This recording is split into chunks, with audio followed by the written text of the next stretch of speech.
Chapter 20. Leaning her elbows against the ledge on the roof, Mary Jane felt the normal anticipation that she always had in knowing that she was going to see Spider-Man soon. It was now Sunday evening and she was sure that he would be due here any minute now. But there was also something niggling at the back of her mind, distracting her. That something just so happened to be Peter Parker. He was shaping up to be quite the complication in her life, all while simultaneously being so wonderful. First, there was the way he had helped her move out of her parents' house, an embarrassing memory to her based on how it had exposed her home life to him. Not to mention how her father had acted. But Peter hadn't judged her. He took the time to make sure she was all right or not. He comforted her with his words. Told her that those in her life that actually mattered wouldn't judge her for things out of her control. It had passed her mind then, but it was blatantly obvious to her now that he had been trying to say to her that he wanted to be one of those people that mattered in her life. She was usually so observant, she couldn't understand how she had missed it. But then, she was coming to find out that when it came to Peter, she was virtually blind to all that he had to offer. Just when she thought that she finally had him all figured out, he would present a new side to her that left her metaphorically scratching her head. Like with Peter's swift punch to her dad's jaw. It honestly felt as though it came out of nowhere, it happened so quickly. She never would have expected it from Peter. But the way that her dad had been squeezing her arm so tight, she hadn't been entirely sure that he would have just stopped at that and may have hit her again. He had already done it once before, so why would she question if any other time wouldn't end with the same result? He apparently has that potential, she thought with a sour taste in her mouth. She was glad that Peter had been there in the end. Not only had he protected her and helped her with her things, as well as her emotions, but she had seen a new side of him that day. Before they had walked into the house together, Mary Jane had thought that she knew exactly who Peter Parker was. That he was one-dimensional and not at all complex. But in a matter of 15 minutes, she had been forced to change her tune. And then there was what he had done with Harry. When she had asked him to befriend Harry, he could have just shrugged her off and told her maybe but then never followed through. But he didn't. Peter went out of his way to be kind to a stranger just because she asked. And he did it so quickly, too. In less than a week, Harry Osborn was just another one of the guys in Peter's apartment. She had gotten a few texts from Harry, thanking her for having Peter reach out to him because according to Harry, he's a total doofus and I love it. The text had made her smile but had also contributed to what she was referring to as her downward spiral. And then finally, Peter had been a vital component to helping her achieve her dreams.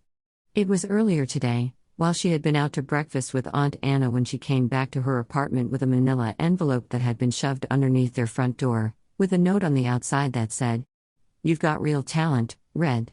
Please take the compliment. Peter." Before she could stop herself, a part of her had swooned at the note as she bent down to pick up the envelope. She and Aunt Anna had a good time looking through them as she put them together in the professional portfolio that she had bought. She hadn't been trying to flatter him when she complimented him on his skill with photography. She had been 100% genuine.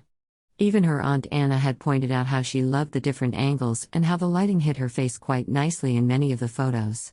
And because of his speed in getting them to her, she was able to call Mr. Lincoln this afternoon and he gave her an address to send her portfolio. Everything in her life was all really starting to come together, but at the same time, it wasn't. Because Peter Parker was totally throwing her off her axis. She sighed and drummed her hand against the concrete ledge she was leaning against. She needed time to figure this out. On her own. Without any distractions from boys, both normal and spider alike, unfortunately. Which was why she had that conversation with Aunt Anna last night after she had seen Peter in the hall with Harry and Ned. Seeing him had given her a slight panic attack. She really wasn't at all sure how to act, so she counted her blessings that Harry had directed most of the conversation. When she had finally been able to escape them, not without catching Peter's eye a few times, she had practically run into her apartment, much to the surprise of her aunt. That was when the word vomit had begun. She rambled to her aunt about confusion and boys and needing to get away in one incoherent stream of words. Her aunt had listened with puckered brows for one moment, and then the other. She was booting up her old computer and ready to book tickets to wherever it was that Mary Jane wanted to go, within reason, of course. Gosh, she loved her Aunt Anna. It was in that one moment, where she was contemplating everything in her head, then in the next, out of seemingly nowhere, Spider-Man landed in a perch next to her. The suddenness of his appearance had caused her to flinch a bit, but she was otherwise proud that she hadn't overtly reacted. She was getting slightly used to his abrupt movements. But because of this, she was still wearing her previous expression before he had shown up, which she knew had been a tad bit forlorn, and she had forgotten that he knew how to read her so well. Once settled, he had taken one look at her and tilted his head to the side in question. "What's wrong?"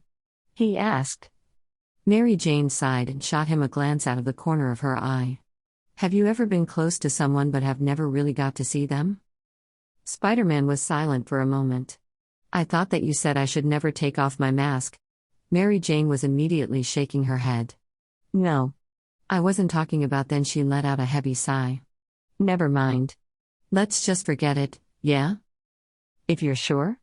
he asked, concern still in his tone. How was it that he could be so sweet?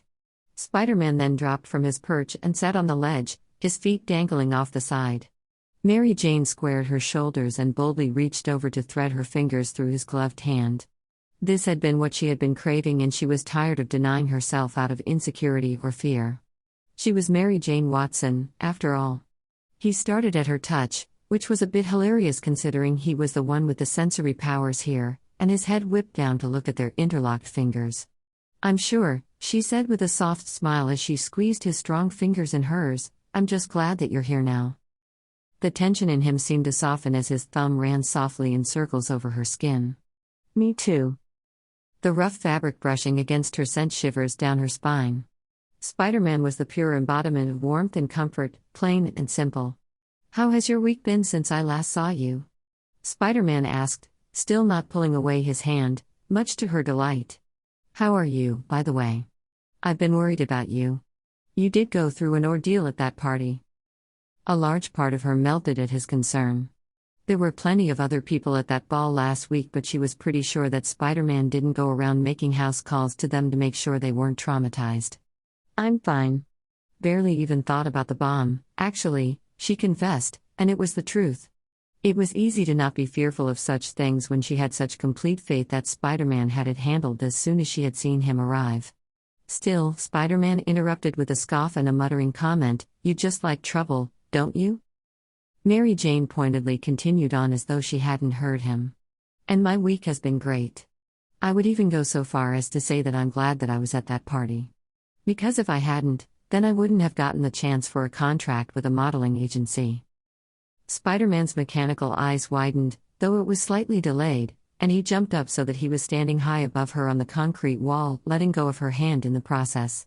"So, it's really happening? You're doing it? You're going to be a model?" She grinned at his enthusiasm and nodded excessively. He let out a holler of celebration and jumped down from the ledge, then scooped her up in a tight embrace and twirled her. "Congratulations." Laughing giddily, she wrapped her arms around his neck and squeezed him back, really enjoying the sensation of being held by someone so strong. To be held by him. For a moment, her thoughts flashed to Peter and the hug that he had given her, but that fled out of her mind as soon as Spider-Man released her and grabbed both of her hands with his. "We should celebrate." "How?" Mary Jane asked, laughing. She loved it whenever he was in these sort of moods. They were infectious. He paused and seemed to think for a moment before his eyepieces widened a bit. "Let me take you for a swing." This caused her to stagger back a bit. "Wait, what?" Spider-Man was already nodding and dragged her back toward the ledge. "Yes. This is a great idea. You're going to love it." "Ah. I don't think that's..." But her voice was cut off when he effortlessly picked her up in his arms and said in a rushed voice, "Wrap your legs around my waist." Before he jumped over the ledge, the both of them plummeting toward the asphalt below. Mary Jane screamed. Her heart dropped down to her stomach. The air whooshed out of her lungs. Then, something broke their fall and they were gliding through the air. Her eyes were stubbornly closed as she hid her face in the crook of his neck, then she remembered his words about her legs and immediately complied by wrapping them tight around his waist for extra security. "Spider-Man." "Oh my."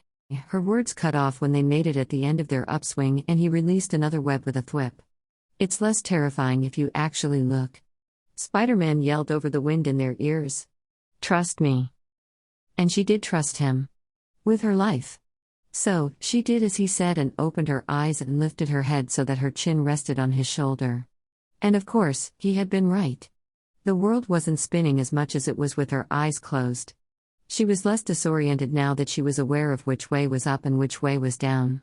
The ride itself, if she could even call it that, was less jilted and more smooth. She could tell that he was making an extra effort not to jostle her more than necessary, and she appreciated it. But there was one thing that she couldn't deny. Spider-Man was graceful, both on the ground and in the sky. And she was currently in his element. She would love to go dancing with him one day. He ended up taking her all the way to Manhattan, crossing Queensboro Bridge in order to get there. It was the perfect time of day for this. Dusk was upon them and the lights from the city were starting to shine through.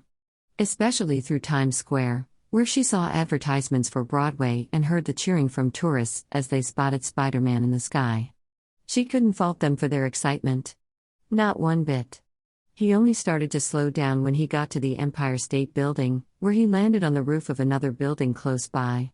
He set her down on shaky legs and said, "Get on my back. It will be easier for me to climb that way." She nodded and obeyed, went around him, and climbed onto his back. His body heat radiated its warmth and she found herself sighing in contentment. Then, he took off running and made a giant leap into the sky, headed straight for the windows of the Empire State Building. But no crash ever came. Instead, they latched onto the side by just his hands and feet alone, where he immediately started to climb. It didn't take him long to get to the top. His strength and endurance were just that raw to the point where he didn't even slow down until he had reached the top. "Wow," Mary Jane whispered as she looked out over the city lights in awe. They may not be able to see the stars in the sky, but there were plenty of stars in her eyes as they both gazed out at the fantastic view. "It's so quiet up here. More than I thought it would be." She hugged him tighter around his neck as she rested her chin on his shoulder. His hand came up to squeeze one of her hands wrapped around him. The gesture sent a feeling of warmth down her spine. "That's why I like to come here sometimes," he said in a quiet voice, not even breathless from the excursion of their trip getting here. "With my sensory powers, sometimes everything can get so overwhelming. It's why my eyepieces move. They help to manage it. Helps me to focus." Mary Jane was nodding as she considered what he was telling her. "That must have been quite the adjustment when you first got your powers." He let out a laugh. "You have no idea. You know that I used to wear glasses before I got bitten?" She started at this newfound information that he was freely giving her. In her mind's eye, she pictured a faceless boy in glasses. It wasn't all that revealing of information, but it was another puzzle piece for her in the grand scheme of his character, and she was grateful to him for sharing that with her. "Really?" He nodded. "The morning after the bite, I seriously thought that something was wrong with me. My vision would go in and out of focus based on what I was staring at. I no longer needed my glasses and they actually gave me a sensory headache. And I got all of these muscles overnight, at only 14 years old. And that was all before I found out about my other powers." As he spoke about these things, Mary Jane couldn't help but feel pity for him. While other teenagers had to worry about puberty and acne and school crushes, Spider-Man had to relearn the basics of normal living. It almost reminded her of someone having to go through physical therapy after having been through an accident. "Well, at least you had Mr. Stark to help you through things?" Mary Jane tried to console, but it came out more posed as a question. Spider-Man shook his head. "No, he only found me 6 months after I first got my powers. I had to figure out most of it on my own. But you're right, Tony did help a bit after he tracked me down. This suit that he made me was a major upgrade." He paused with a laugh and turned his head to the side a bit so that he could look at the peripheral of her face. "You saw the first model already." Her thoughts pictured the homemade suit he had been wearing against his fight with Sandman. I don't know. I kinda like that one. It has its own unique bit of charm." With a shake of his head, he replied, "We're going to have to agree to disagree on that one." She giggled and squeezed her arms tight around him again. "Come on. Don't sell your sewing skills short. You got the mad skills, Spider." A large gust of wind suddenly broke through the air and Mary Jane let out a shiver. She was in a t-shirt and wasn't properly dressed for an excursion such as this, but to be fair, she hardly expected all of this to happen tonight. Unfortunately, Spider-Man noticed. "You're cold. I'll take you back." A part of her wanted to argue and spend all night up on this skyscraper with him, talking about weightier topics and nonsense alike. But the wind was starting to pick up, so she found herself agreeing. As Spider-Man swung her home, she spent the time trying to memorize all that she could about him. The way his muscles moved underneath his back. His scent, she detected traces of sandalwood. His confidence at gravity-defying heights and feats. He was more than just amazing. He was exceptional.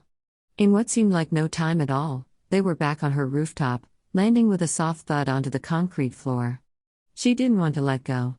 But she sighed and forced her limbs to unwrap around his fantastic body. As he turned to face her, he seemed to be hesitating as well.